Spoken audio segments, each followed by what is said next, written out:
medieval combat in Western Europe mostly, and they're fighting with heavy, solid wooden sticks, which is a tournament style of stick fighting. They're fighting 3-on-3, which is melee combat, a good warm-up. All the armor you're looking at is armor that has been made by someone, them or someone that they contracted to make by hand. Victory. Painstakingly researched.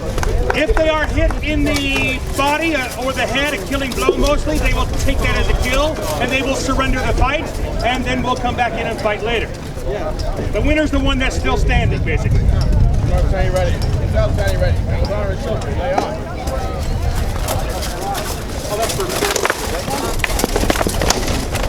You see a lot of different kinds of weapons here, ladies and gentlemen. You see big axes, big blades. You see swords. You see shields, of course, for defense and sometimes as offense. You see spears. You see great swords. All of these are period weapons. It's just that these are tournament versions of them, heavy as they would be in real life, but not quite as death and dismembery for our insurance. And that's also why we get to hit it in full combat. Standing ready. Standing ready. Honor and children. Lay on.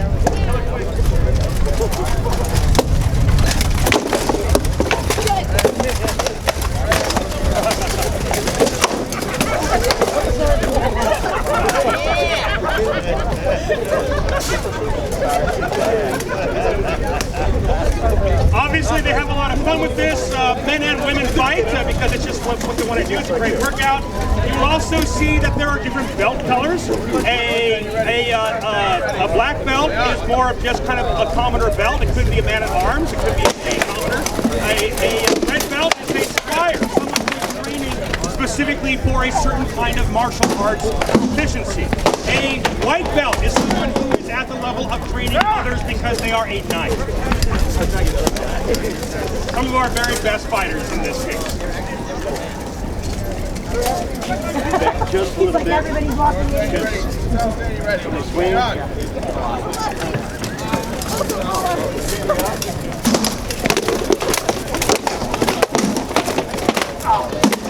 In some cases, you see both fighters taking the kill. This is an honor system. They know when they've been hit hard enough to have gone through, a weapon to have gone through chainmail. That's how we gauge it. If it would have gone through chainmail, regardless of what they're actually wearing, then we take that as our standard of that is a kill or that is an injury, depending on the limb hit. And please remember, these fighters will fight harder for you if you cheer them on. It's hot out here for them. There you go, Steve.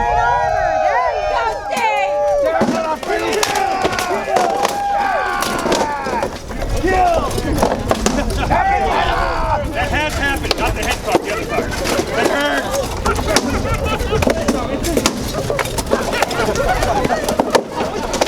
The gentleman with the white belt and all the chainmail, his name is Duke Patrick. He's one of the founding members of the Comic-Con fighting group here.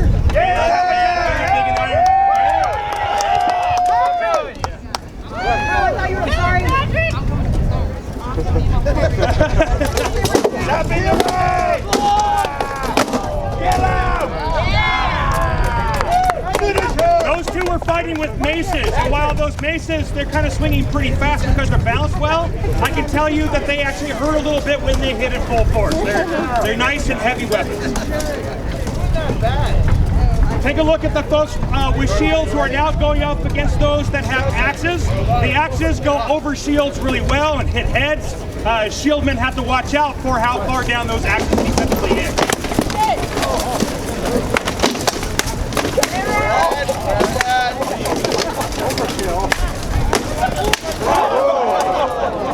You will notice in some cases that it looks like a fighter was hit, but they're not taking it as a shot. And that is because the fighter does not feel like it was quite the right tempo, the right speed, the right hardness to have been a real shot. It could have been a glancing blow. This is something that we train for. Most of these fighters fight 2 or 3 times a week or so at local fighter practices. This is what they do for their workout. They're basically professional martial arts.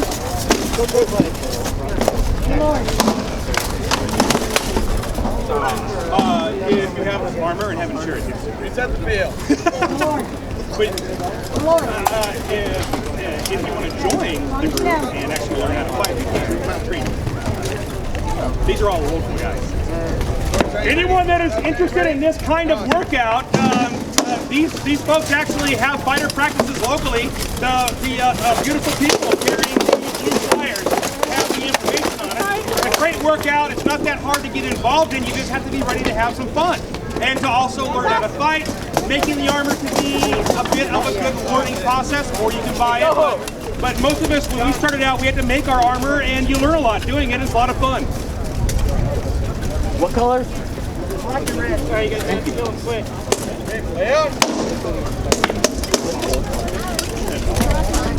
Right.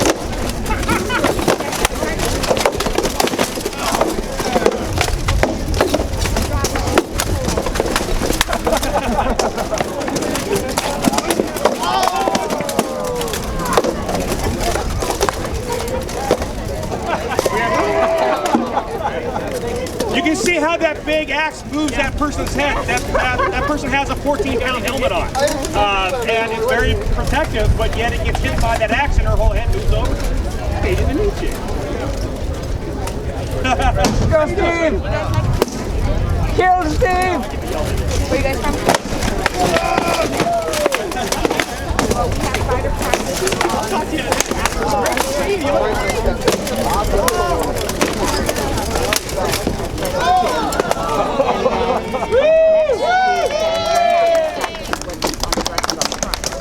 Again, you'll notice that there are different types of belts that these folks are wearing. You've got white belts, red belts, black belts. Black belts are not like karate, you know, they're not actually the sign of the most proficient fighters, although a lot of awesome fighters wear various color belts. But red specifically requires a person training to fight with a knife. And white belts are knights. They are extremely proficient fighters who have been raised to the top levels of our fighting units.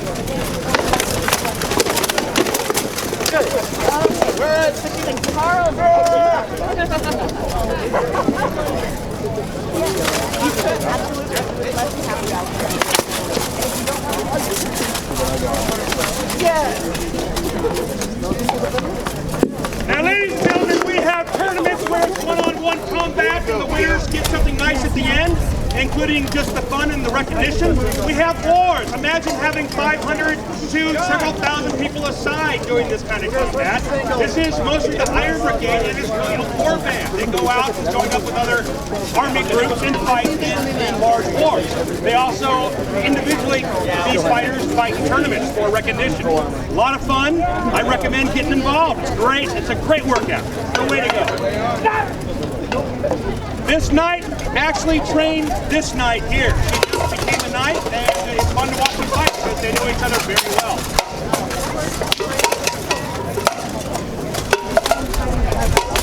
And you notice they're fighting with bucklers, very small shields. Takes a little bit of extra dexterity to fight with that. Each buckler has +5. I'm just kidding.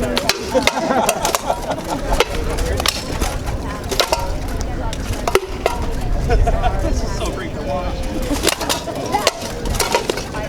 Oh. The younger knight has defeated the older knights.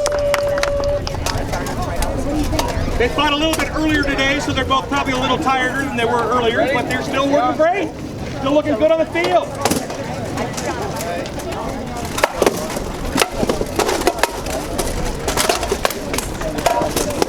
You'll notice that there's different kinds of hits.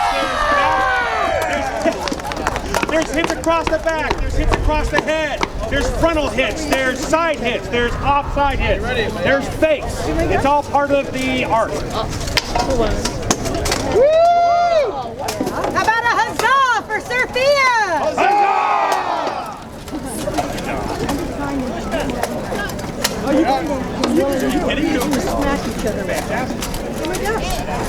Again, small shield against large axe. That's difficult fight. It's like getting hit with a baseball bat. They're a bit overheated. They're wearing a lot of armor. They're out there fighting. They're well-trained artisans at this at this art of combat. However, they're still having a good time and they still smile and they still love each other. Good. X is an inertial damper. They'll still get a beer together at the end of the Cuts down day. having your brain smacked back. And a beer? Yes, it is. Well, I mean, I wasn't going to make it look like alcoholic. I know. We have someone fighting with a sort of spear and a shield against, and a sword against the man with a shield.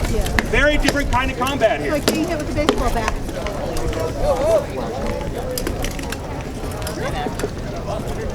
You ladies, my sword is fire. I use the knife. All right.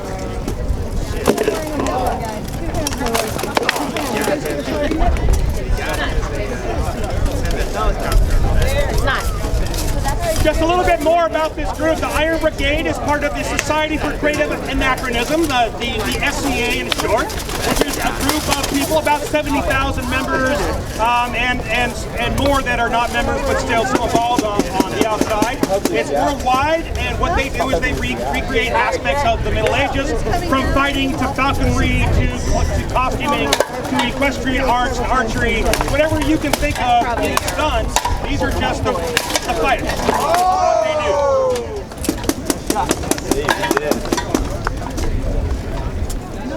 If you want to know more about them specifically, Google Iron Brigade SCA.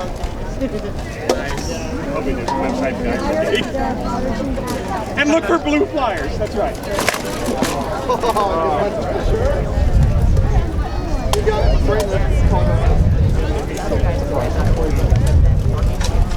Let's go, Lady Karen!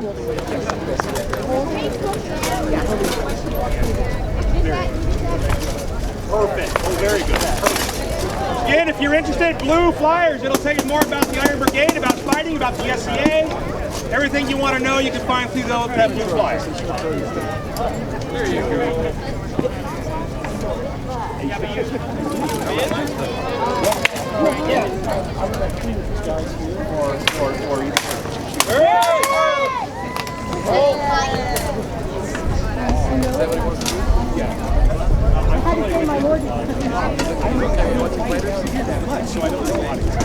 Steve! They're now doing more of a style of tournament combat. It's one-on-one as opposed to three-on-three, of course. They've been doing this for a little bit, but what you're looking at is a need to move around. These guys can't just stand there. They have to move. They have to know each other. They have to be ready for a shot coming from any direction. I know what I just gave you.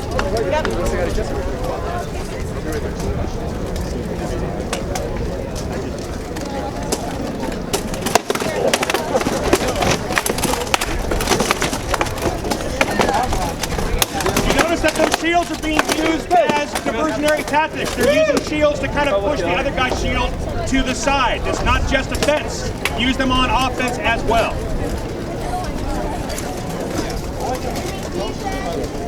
What's that? Shields are defense and offense. You punch with them a little bit, you kind of move the other shield aside a little bit.